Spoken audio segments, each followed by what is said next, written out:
सबसे पहले तो हमनी के ओकरा के डाइट चार्ट दिहल जाला। हमनी के यहाँ डाइट चार्ट दिहल जाला कि खाना में बदलाव करो अपना, फाइबर युक्त भोजन करो, जैसे सलाद के मात्रा ज्यादा ले, टमाटर, खीरा, ई सब मूली, ई सब के जो सलाद के जब मात्रा ज्यादा, जिसमें फाइबर ज्यादा होके।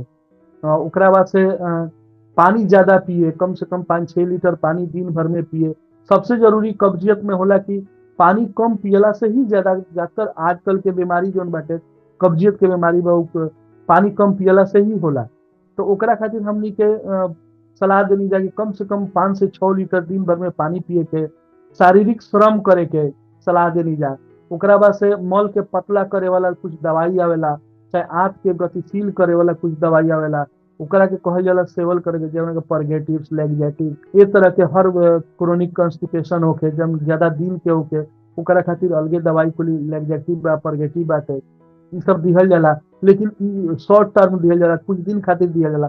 सबसे जरूरी बाटे ओकरा के कि ओकरा के खान पान में बदलाव करी, पानी ज्यादा पियो, ई सब के बदलाव करके ही ओकरा के इलाज ठीक कइल जा सकत है।